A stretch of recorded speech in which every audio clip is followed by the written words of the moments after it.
Bom, hoje a gente vai finalizar o livro Refatorando com Padrões de Projeto. Esse livro que nos acompanhou aí em 4 encontros. Hoje é a finalização, capítulo 10, 11, 12, 13.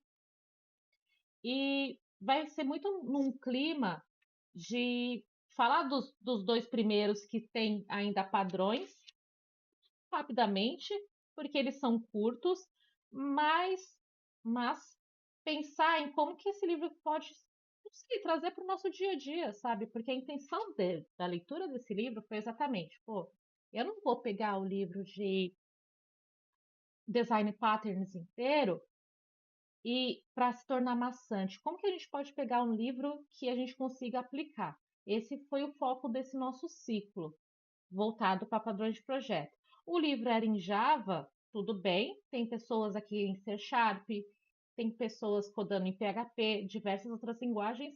Eu mesma coloco os exemplos lá no nosso repositório em Kotlin, que é a linguagem que eu trabalho hoje. E assim, gente, se tiver código para outro livro, provavelmente eu vou colocar os exemplos em Go, porque é a minha próxima linguagem que eu preciso dominar mais. Então, assim, não é a linguagem não é o problema, porque a gente sempre vai estar discutindo essa parte de fundamentos. Beleza. Então, ó, o capítulo 10 e o 11 aí eu já dei uma enxugada aí, né?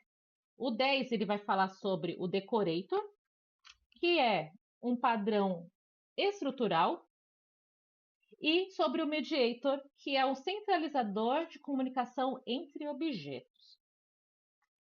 E aí eu queria saber de vocês o que vocês acharam desses dois, do Decorator, do Mediator, se vocês já viram eles, se deu para entender. Eu acho que o decorador, não sei se vocês olharam lá no Instagram, mas eu tinha colocado uma imagem. E o decorador, feio, decorator, ele vai adicionando comportamento sem alterar a classe original. Então tem tipo um café que você vai adicionando as camadas. E aí o decorator ficou muito na minha cabeça. Eu falei assim, poxa, é isso. Eu tenho um café que eu quero colocar um leite, que eu quero colocar um creme, que eu quero colocar canela em cima. Então eu vou adicionando comportamentos para algo. Aí no caso do café, eu estou adicionando esses sabores.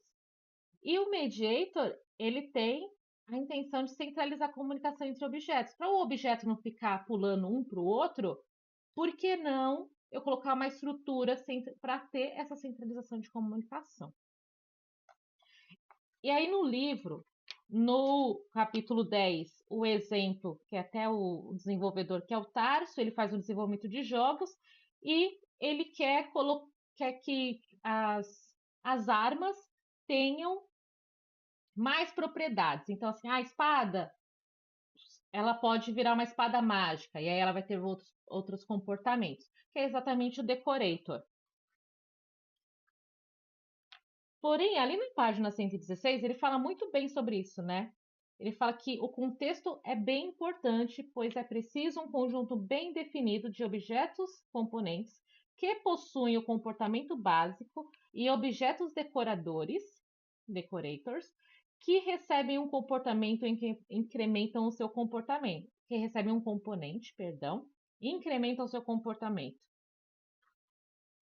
E aí, nesse daqui, para finalizar, o código acaba ficando muito mais organizado, porque o cenário era: se eu criar, nesse daqui, é o próprio exemplo dele, né?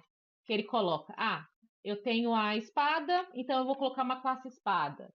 Eu tenho a adaga, eu vou colocar uma classe adaga. Agora eu tenho espada mágica, então eu tenho uma outra classe que é espada mágica. Então eu estou construindo uma estrutura muito maior e com repetição de características de comportamentos. Então o decorator ele funciona muito bem nesse caso. Agora, falando do mediator, ou melhor, me falem o que vocês acharam do decorator.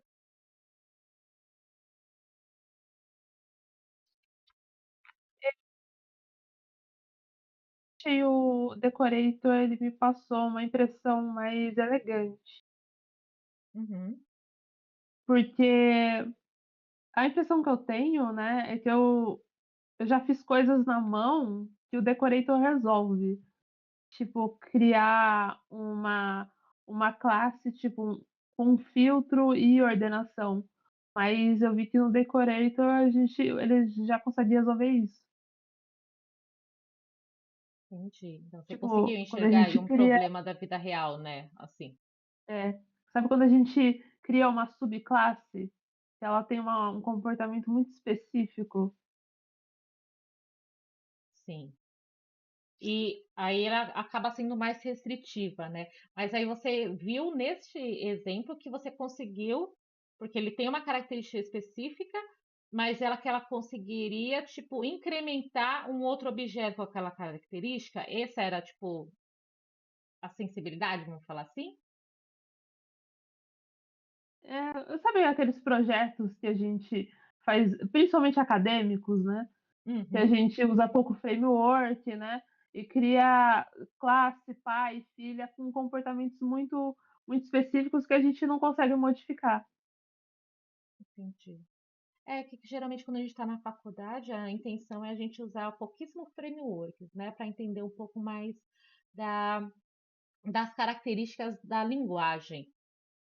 E sendo bem, minha opinião, eu acho que tem muita coisa que a gente pode utilizar os frameworks, porque facilitam bastante, afinal, eu não vou ficar reinventando a roda.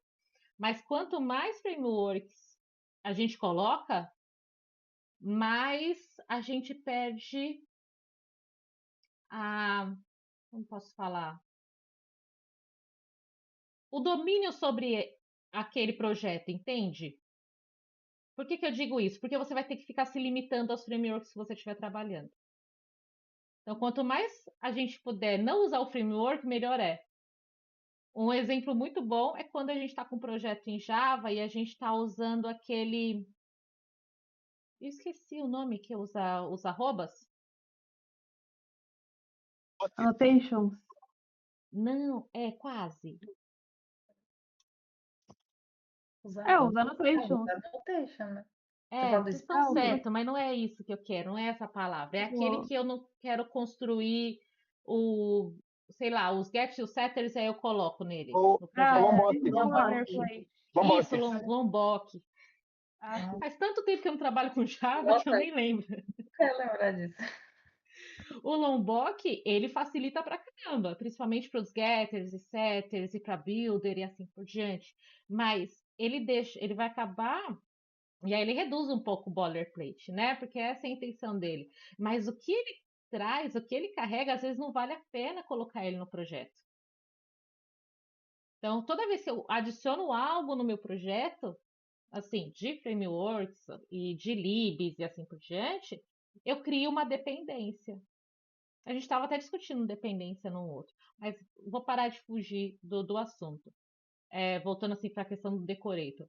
Ele, ele é legal exatamente para isso. Diminui um pouco a repetição do seu código, porque a gente sempre está pensando ali no mesmo objeto que está sendo decorado, tá adicionando comportamentos. Uhum. É, o exemplo que ele deu eu achei bem legal. Tipo assim, deu pra entender bem. Mas aí eu fui procurar um exemplo mais dia a dia, assim. Da vida real, né? É, Afinal, nós não somos desenvolvedoras de jogos. não, exatamente. E aí eu fui Mas eu para acho IA, né? interessante. Tipo, para ver se algum exemplo. E eu achei um exemplo bem legal que deu foi tipo fazer tratamento de erro e retry numa chamada externa. Sei lá, você tem uma classe ali que faz uma chamada e aí você precisa controlar se deu erro, se deu sucesso naquele rolê ali. E aí Hum, o exemplo que eu vi, ele põe esse tratamento todo no decorator e na classe principal só a chamada, mais nada, assim, só a regra de negócio que precisava ter ali e, e só, tipo um código bem simples. Aí eu falei, achei legal. aplicável E no assim, dia a dia, né? é muito aplicável, porque às vezes você faz Eu faço trocentas integrações assim, externas, aí todos têm lá um tratamento, aí vê se deu erro, se deu acerto, aí precisa fazer retry, precisa não sei o quê. Aí eu achei legal que você meio que isola aquilo e você vai usando onde precisa, né? Sem precisar ficar replicando. Você não replica código e ainda deixa a lógica ali de código de negócio, regra de negócio isolado, né? Não ficar misturado com um monte de coisa. O que eu achei legal desse seu exemplo foi que, tipo, o tratamento de erro é uma coisa que é comum, Sim, então não vai ser algo que você vai perder ali, sabe? sim, você pode usar para várias coisas, né? Várias chamadas. É. Só basta, só tem que implementar, né? A mesma interface ali. Mas normalmente a gente já usa alguma interface, né? Então, uma a mais, uma a menos. Não vai fazer muita diferença e você ainda isola ali as coisas. Eu achei bem legal. Eu não cheguei a aplicar ele, mas aí eu tava olhando um código meu. E eu falei, nossa, dava para aplicar aqui.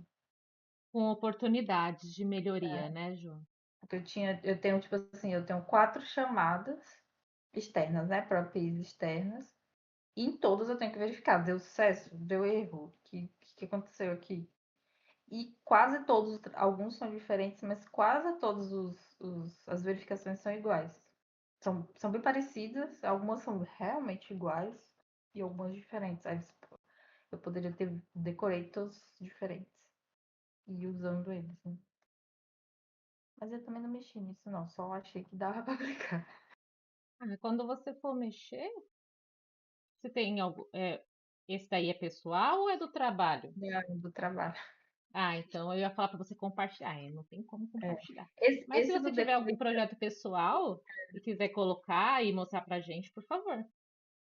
esse do decorate eu achei bem aplicável, assim, porque tem alguns, como ele falou, que às vezes você não vai usar muito, né? Tipo, até hoje eu não pensei no exemplo do state. State? Boa É isso. noite. Mas Boa do decorate noite. eu achei ele muito aplicável, assim, em várias situações, que dá pra você usar no dia a dia, assim, aquele padrão que meio que não vai ser over-engineer. Você vai usar pra alguma coisa aquilo ali, sabe? Só que eu não fiz exemplo, porque eu fui ler ontem, Uhum. aí não deu tempo de fazer um exemplo. Tudo bem, Ju. Tipo, Tá gravando, Jaque? tô. Ah, nossa, Tá eu gravando que falei assim, eu eu vou tirar desligo um ontem. cochilinho aqui, 3 horas da tarde, acabei acordando agora, meu Deus. Nossa, que Caraca. sonho! Tá de férias? Nossa, a inveja aqui, ó, acende uma vela e faz alguma coisa, porque a inveja aqui agora foi grande, Foi forte, hein? foi forte. Essa daí. Foi uma ruda aí perto de você, alguma coisa. Alô. Alguém quer mais falar sobre o Decorator? Algum Alguém quer exemplo mais de vida? conhecer? Dúvida. Eu peguei de outro livro aqui, mas eu não fiz também. Uhum. Mas tá muito simplesinho. Era só eles têm uma classe aqui do Star Trek que vai retornar o nome do capitão da nave. E aí o decorator dele era adicionar um log. Um era adicionar log e o outro era validar o nome. Mas era bem simplesinho, nada demais. E Cris, você vê em algum projeto que você conseguiria colocar o Decorator? Te lembra algum projeto ou alguma coisa? Olha, não me veio nada, viu? Não vi. Assim, não lembro de ter visto e também não sei onde que eu usaria. Esse eu passei. Pô, eu acho que esse exemplo da Jo foi bem rico. E sobre o Mediator? O Mediator, a intenção dele é fazer essa centralização da comunicação entre objetos, né? Então, lá no livro, lá na página 126, ele dá até um desenho falando sobre a questão que eu tenho um worker, um controller, um web service, e eu tenho um sistema de notificação de notificação. E todos os três usam essa notificação. E essa notificação, ela pode ser para o cliente, pode ser por fornecedor, pode ser por admin. E para que não eu fique puxando em cada um, tipo, web service, notifica o admin, notifica o fornecedor e assim por diante, ele coloca esse mediator aqui no meio, para que seja um facilitador para eu usar essa parte de notificação. Então, é isso. Ele centraliza a comunicação entre esses objetos. Vocês já viram o mediator aplicado assim no trabalho? No meu trabalho, eu acho que não, mas eu já vi mais ele em frameworks do que em regras de negócio, né? Você lembra de algum exemplo? Não, não lembro mesmo. Por isso que eu perguntei, porque eu não lembro de ter visto.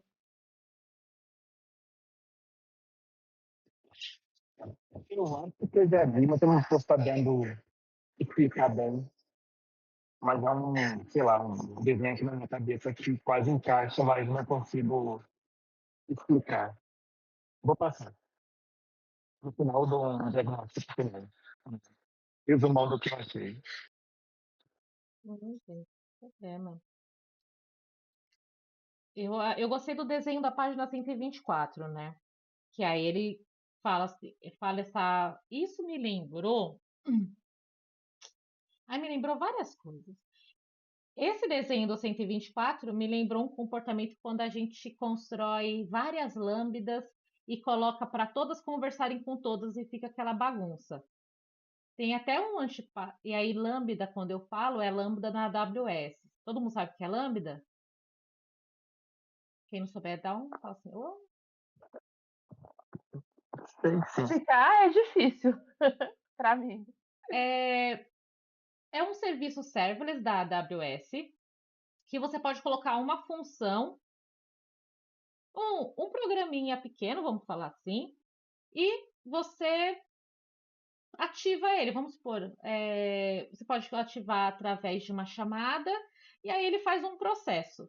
A intenção da Lambda é que ela seja algo rápido, tanto que o tamanho dela é até 15 minutos, tamanho, e eu falei tempo. Mas eu quis dizer, tipo, tempo de processamento até 15 minutos. Acima disso, não se adapta na Lambda. E ela é serverless, então você não faz a gestão dos recursos, tipo CPU e memória. Ele cobra por Hum, chamadas. Então você fala assim: eu chamei lá a Lambda uma vez, aí ele vai cobrar lá, sei lá, 0,000003. Entendeu? Cents. uhum. Então é legal para sistemas que tenham poucas chamadas, que você só vai aplicar uma vez e é um processo rápido. E aí, beleza. Tipo, como que é serverless se você não precisa fazer gestão de CPU e fazer gestão de memória? E quando lançaram, né? Quando o pessoal falou, nossa, qual que é o potencial de usar Lambda em fluxos? A galera começou a utilizar muito lambdas que conversavam com lambdas. Nesse mesmo desenho aqui que está desse 124 da página. E aí tem um anti-pattern que se chama Pinball Hell. Sabe aquelas máquinas de pinball? Que a bolinha fica batendo pra lá e pra cá? Gostei do nome. Por que Pinball Hell? Porque a lambda fica conversando com uma com a outra e você não tem ideia do fluxo. Então, para você crescer aquele projeto, fica uma doideira. Então, por isso que é um anti-pattern, depois vocês podem procurar. É, muitas lambdas chamando várias outras lambdas. E para você fazer essa gestão de estado, você pode usar Step Functions, que também é um recurso ali da AWS, que aí você verifica o state, aí você chama lambda A ou lambda B, então você consegue fazer um desenho de fluxo utilizando Step Function. E aí, por que eu lembrei? Eu vi esse desenho aqui, todo mundo chamando todo mundo, aí eu lembrei da lambda. É o Esse mesmo. desenho da. Oi? desse desenho que está falando, um que tem worker, controller, web service, notificador cliente, notificador fornecedor e notificador admin, e um apontando para o outro. Isso, exatamente. Aí É me que eu, lembrou isso. tá, é que eu tô vendo no Kindle. Aí Ah, eu. Aqui é 190. e E aí a você. bolinha do pinball, você não pode deixar ela cair, né? É, não pode, pô. Aí senão você perde. Não sei. Mas depois vocês procuram. Tem até uma palestra de um amigo meu, e aí eu coloco depois lá no grupo, que ele apresentou no TDC falando sobre isso, ele disponibilizou material. É o Marcos Oliver, não sei se vocês conhecem. Ele é staff, staff engineering agora. E ele falou muito sobre isso porque era o que ele encontrava bastante. E o processo de você conseguir reorganizar essa arquitetura era, era sofrido. Mas voltando aqui para o nosso mediator, né? E me lembrou por causa disso, porque aí, nessa paralelização de ideias que eu estou colocando aqui, a gente poderia falar que esse mediator muito está funcionando ali como uma step function, pelo menos. Mas o mediator aí, nessa ideia, na página 126 que eu tenho a imagem, ele simplifica esse relacionamento.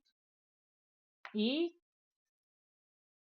talvez a gente não encontre por esse nome, porque eu sempre, em todos os projetos que eu vejo agora, os projetos que eu já trabalhei, eu já vi muito Factory, Strategy, Adapter, State, mas Builder também, mas Decorator e Mediator, eu sei, assim, não necessariamente mostrando o nome, sabe?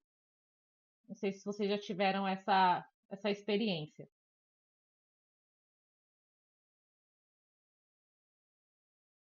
No jeito, eu acho que eu também nunca vi. Mas eu entendo que a gente vê esse exemplo, a gente entende, talvez já tenha utilizado, mas não com esse nome. Eu tenho um exemplo de mediator que eu já vi. Eu não, na Opa! verdade, eu não tinha visto com esse nome, né?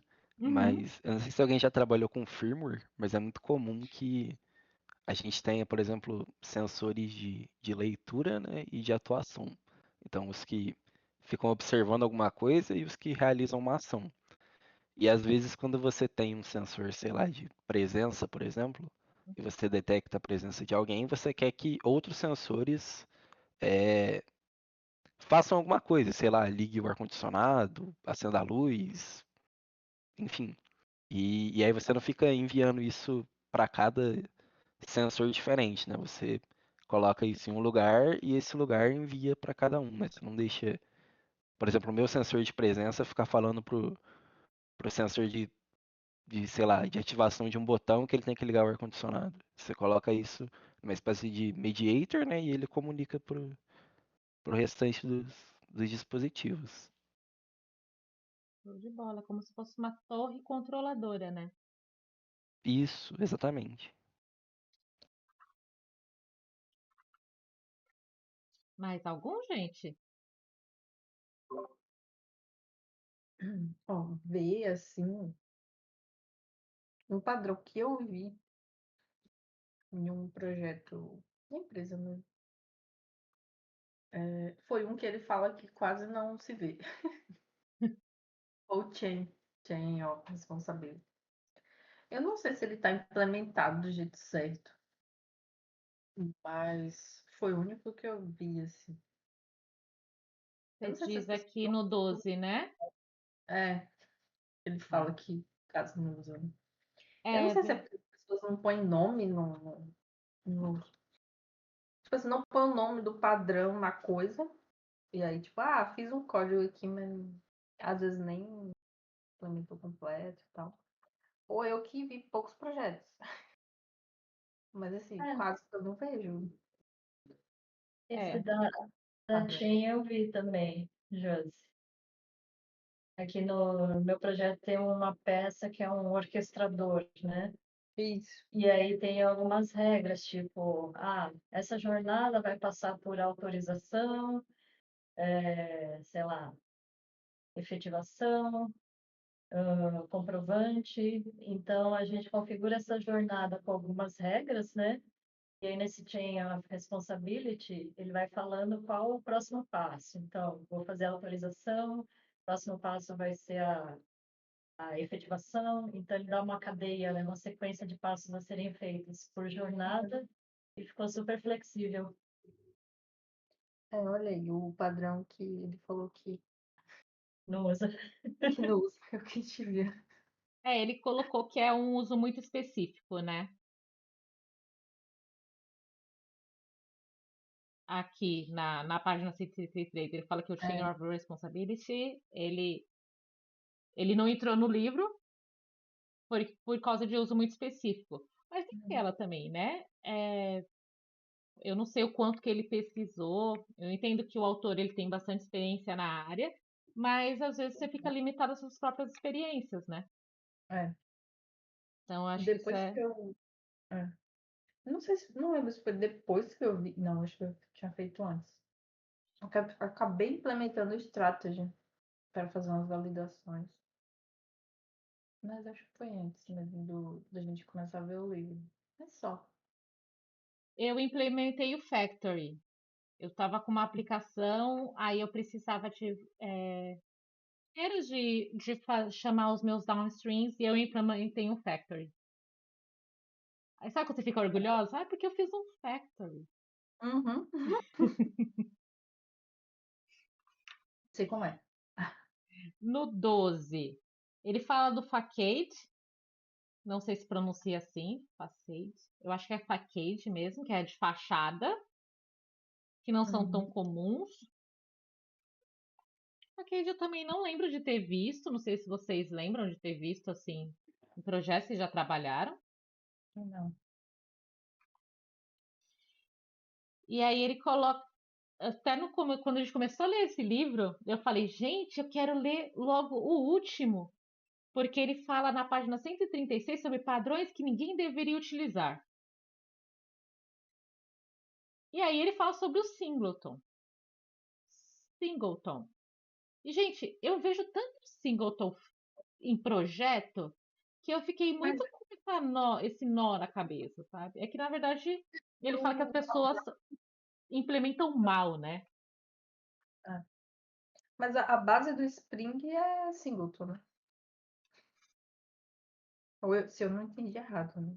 Porque tudo Talvez aquele. todo mundo esteja usando errado e tá tudo bem. Quê?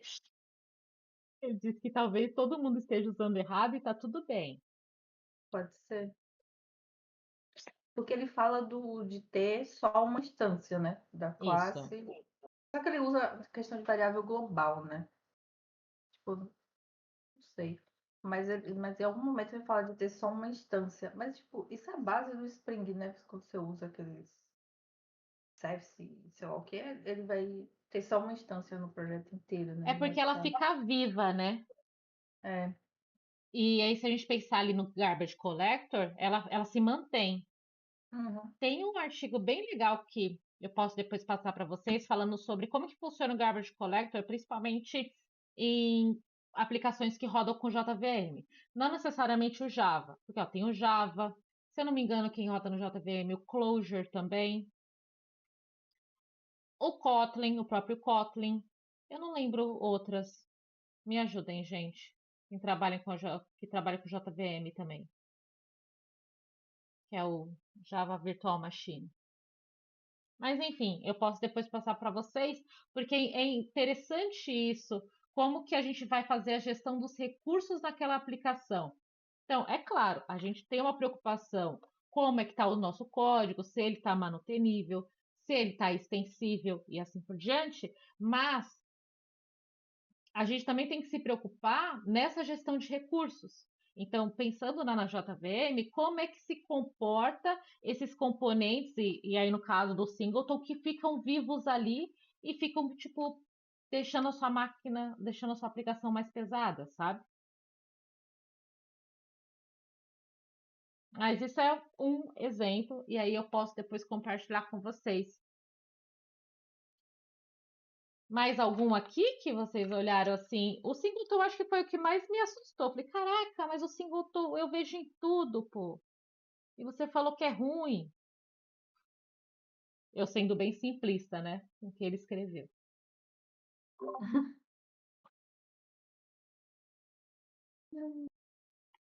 Eu achei estranho ele falou do Singleton também.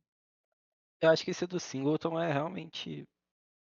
Eu acho que é muito usado correto, mas eu pelo menos já vi um caso que foi implementado errado. Que era tentando implementar um outro padrão. Não sei se vocês conhecem, é Unity of Work. Que Não. basicamente é para você.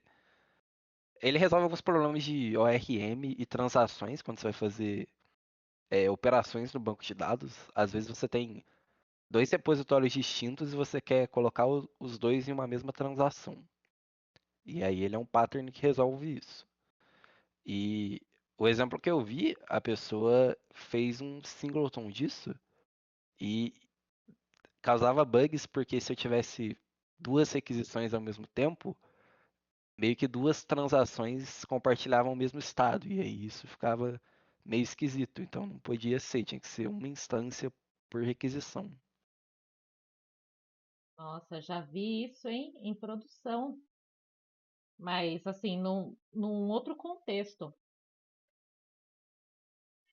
No front, onde eu estava atendendo um outro cliente, mas parecia o nome do anterior. Ele não conseguia construir, saber quem era o ativo ali. E foi difícil descobrir o bichinho. E era por singleton também? O problema? Olha, aí eu não lembro exatamente. Mas era por causa dessas instâncias globais, sabe? Uhum. E ele dava esse problema. E aí eu coloquei aqui, né, principal reflexão desse capítulo 12, né, com esses outros padrões. Porque esse livro, nunca a intenção dele foi tratar todos os padrões, foi tratar alguns padrões que, na visão do autor, são os mais utilizados, que resolvem a maioria dos problemas, e a visão dele é que nem todo padrão deve ser usado, porque ele escrachou, ele desencorajou o uso do singleton. Use se você saiba usar.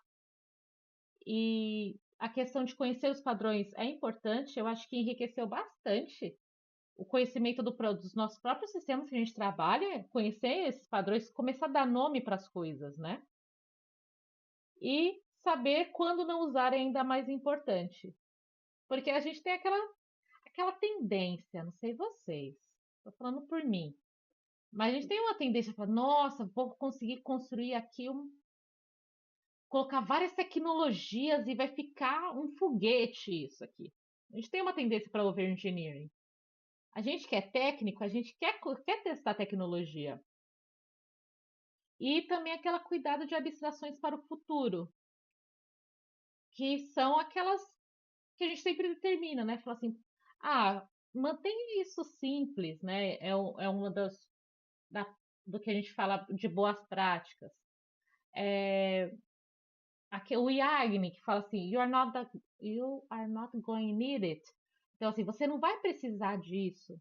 Às vezes a gente quer pular, não pular, mas a gente quer prever o futuro. E às vezes esse futuro não vai acontecer. E tá tudo bem não acontecer esse futuro. Aí, gente, eu deixei aqui no chat, aqui do lado, para vocês optarem qual que é o padrão mais útil. Dá uma olhada. É a sabe o balãozinho que tem aqui no Discord? Uhum. Tem aqui, ó, padrão mais útil. Selecione uma resposta. Vocês já estão votando, porque eu não tinha visto.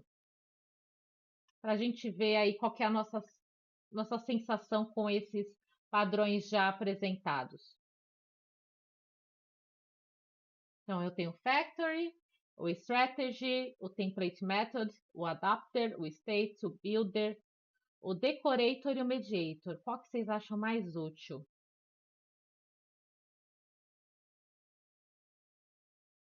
Tendenciosa essa pergunta, né? Eu não Uhum. tô vendo pra onde que eu vejo isso Depende, aí né? que você falou. Não tem essa parte da Ah, conversa que sobe um pouquinho, tem as conversas, Ah, mas subi, tá. aí você pode votar.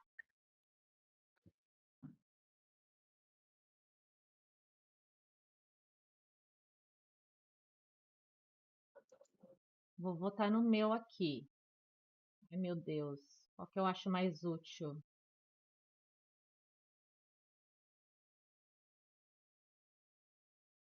Votei em nenhum só porque eu usei ele.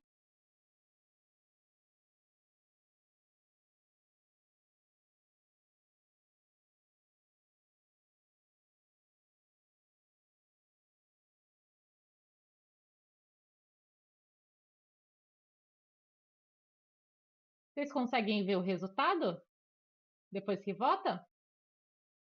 Sim. Ah, beleza. Sim, eu tô vendo que tá empatado. Não, estratégia tá 4 votos. Ah, verdade. Strategy tá com 4 votos. O Factory com 3. O Template Method com nenhum.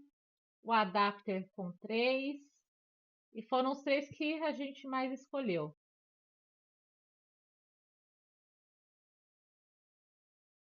Ah, bom demais. Vai dar 6, 6, 10.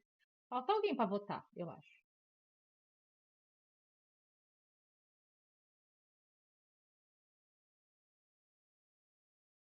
O último voto tem o poder de desempatar ou empatar. Quer dizer, não desempatar, mas Aí eu voto usa um que ninguém votou. Vai votar pronto. no ah, Strategy ganhou. O Strategy ganhou.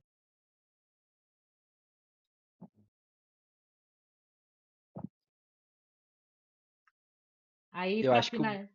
Fala, pode falar. não, eu acho que o Builder merecia uma menção honrosa, porque eu só vi ele sendo usado para uma coisa, mas é uma coisa muito útil, que é teste unitário. Eu não sei vocês, mas eu pelo menos uso muito ele para isso, mas só para isso também. É verdade, né? Facilita muito o Builder para teste unitário. A gente, acho que nós desvalorizamos o Builder. Né? Capítulo 13 de conclusão, ele coloca, né? Designer evolucionário. E eu não sei porque quando eu li, eu pensei que era revolucionário. eu também. E Eu aí também depois li eu. Revolução. Aí eu olhei de novo e falei, ah, não, ele tá falando evolucionário. Então tá então. E eu acho que ainda bem que isso acontece, né? O software muda, os requisitos mudam, e o design ele precisa acompanhar e evoluir junto para que a gente sinta felicidade para trabalhar naquele código. E para o nosso encerramento, eu queria que a gente fizesse uma retrospectiva só para a gente pensar aqui um pouquinho, né? Eu já coloquei aqui a votação, mas talvez não case, né? Qual que foi o seu capítulo favorito? Qual que foi o principal aprendizado? E o que você vai levar desse livro? Posso começar. Meu capítulo favorito, aí eu vou olhar novamente, enquanto vocês vão pensando aí.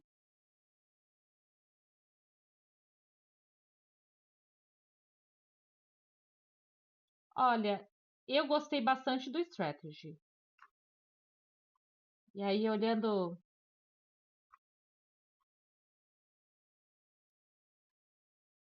o Strategy aqui, eu gostei bastante dele porque eu já usava o Strategy, mas eu gostei dele porque eu gostei. Não. Eu gostei porque eu vi essa parte do login, e aí me lembrou uns casos que eu trabalhei, que eu falei, caramba, o Dev poderia ter usado strategy, ele não usou.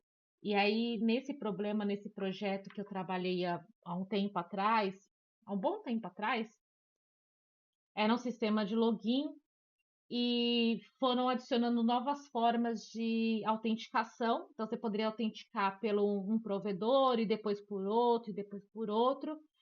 E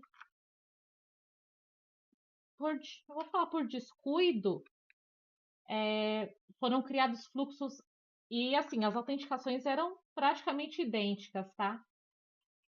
Por descuido foi criado fluxos separados para todas as autenticações. E aí lendo novamente sobre strategy, eu falei, caramba, a gente perdeu a oportunidade de colocar o strategy ali e deixar aquele projeto mais sustentável, né? E eu lembro que nessa empresa que a gente odiava, a gente não, né? A gente é muita gente. As pessoas não gostavam de trabalhar com esse projeto exatamente por causa desse aumento de complexidade que ele tinha. E não precisava. Então, por isso que eu digo que eu acho que esse é meu capítulo favorito, porque me lembrou essa história. E eu entendo que como principal aprendizado é que nada é bala de prata, né? Sempre a gente tem um trade-off em todas as nossas escolhas. A gente pode escolher um padrão que resolve aquilo bem, só que a gente está abrindo mão também de outras características. E o que eu vou levar desse livro é os exemplos mais simples, porque teve alguns exemplos que a gente se perdeu, né? Porque não lembro, a gente estava até comentando. Pô, mas eu não entendi esse exemplo, eu não entendi o que ele quis dizer com isso. Eu tive que procurar um exemplo da vida real para compreender. Mas desses capítulos que eu li que eu entendi, os exemplos mais simples eu acho que fizeram muito sentido. É isso.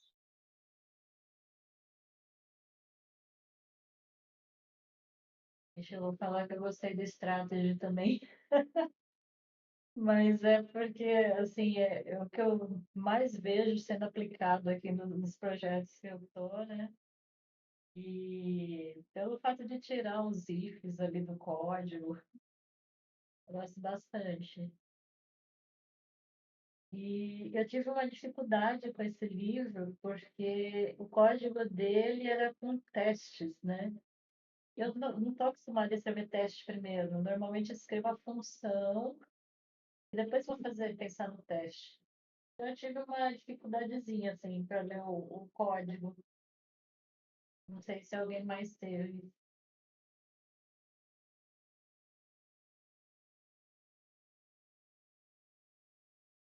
Eu concordo um pouco, tive um pouco também, mas eu usei a IA.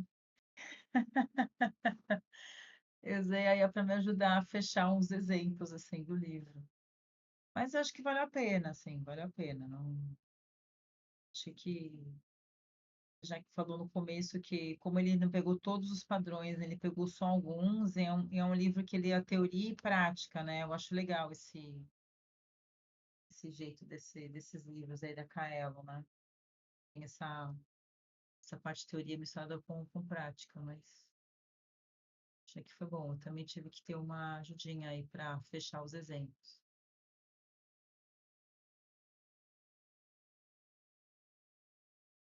Eu também tive um pouco de dificuldade nessa parte dos testes.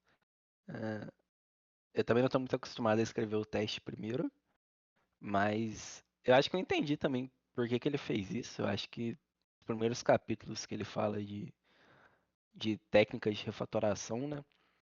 Ele faz um exemplo em que você refatora sem quebrar nenhum teste durante esse processo, né? Então, eu acho que ficou legal porque ele mostrou isso em um sentido que se você precisa aplicar em um projeto maior e às vezes você não consegue fazer toda a refatoração de uma vez, você não quebra nada do sistema, né? Mas acho que para entender também, a nível de código ficou um pouco mais complicado. Eu penso que usar TDD é um treino, né? Como a gente está num Eu, fluxo. Pode falar, Su, perdão. não, eu tô esperando uma oportunidade no dia a dia aqui da empresa para tentar testar essa abordagem do TDD. Ah, é só você fazer, Su. Você faz a oportunidade. Ah, eu não é nesse sentido, né? Porque como, por exemplo, aqui o momento, né, é de fechamento de projeto, né? Então eu acabo não pensando muito em padrão, nem arquitetura, na verdade, né? E pelo menos agora, nesse finalzinho, a gente está tendo que usar bastante IA para correr com as coisas, né? Porque a gente está entregando um software e tal. Mas aí, já aproveita. Qual que foi seu capítulo favorito?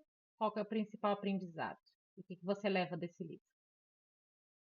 Ah, acho que foi o Strategy também. Os primeiros, que foram os que eu consegui ler com mais atenção. O restante eu acabei não lendo tanto, e alguns exemplos eu não fiz. Mas o próximo, eu já, inclusive, já comprei o próximo livro, então vou seguir certinho o cronograma. Aí, legal. Vou falar aqui Fala, nesse Edu. pequeno comentário. Eu acho que o capítulo que eu mais gostei foi lá na conclusão, padrões que ninguém deveria utilizar. Porque eu acho que saber o que você não deve fazer já é um aprendizado, já é uma subida de nível. E como eu comecei a ler o livro no cinema, eu não tive tempo para testar, analisar código por código, então, também por isso eu achei os exemplos um tanto rasos. Mas porque justamente eu parei para que algo que eu não entendi e pesquisando a fundo, eu não fui a fundo. Então, acaba que para mim parece que não foi um livro que eu consegui aprender tanta coisa. Deveria estudar mais. Mas eu deixo para pensar, né? Deixa para toda a oportunidade de eu pegar alguns padrões e aplicar mais a fundo. Porque acho que acaba que eu já usei alguns padrões, mas às vezes sem saber tão teoricamente. E eu acho que esse livro não me agregou tanto, mas claro, estudar seria mais fácil. Mas acho que o que eu levo é justamente algo que eu sei que eu tenho que melhorar. Uhum. Eu gosto muito de padrões, assim, identificar qual é o padrão, qual é o padrão para determinado caso, e aquilo para ainda está claro, já é um incentivo para eu buscar mais informações acerca disso.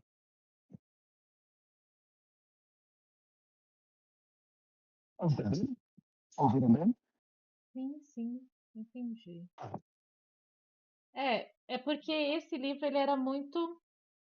Tem alguns livros que dá pra gente ler mais corrido, assim, tipo. Mas esse daqui, por ter código e tanto até por ter o compartilhamento o próprio autor ele colocou lá um repo com os exemplos dos códigos. A gente no do decorrer dos encontros nós falamos bastante. Olha, tenta fazer o código porque ele acaba iluminando um pouquinho mais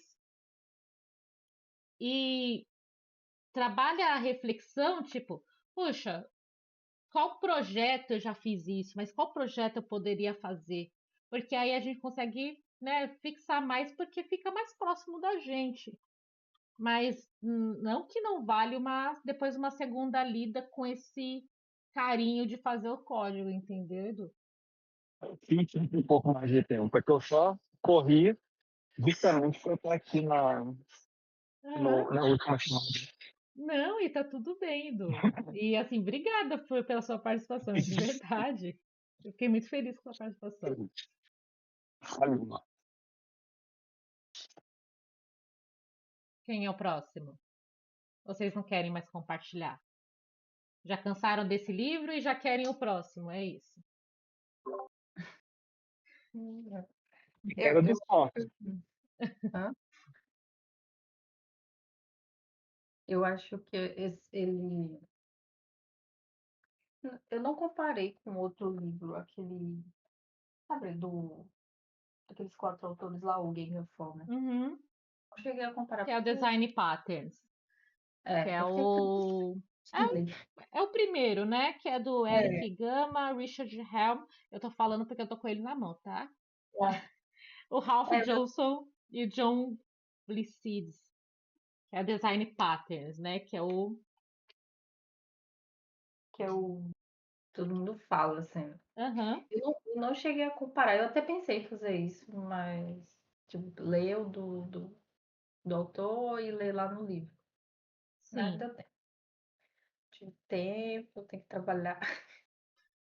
Fazer um paralelo, né? Tipo, ele falou sobre o strategy, né? Que foi o que a gente mais gostou. Como é que será que estava no padrão de projeto sendo abordado, né?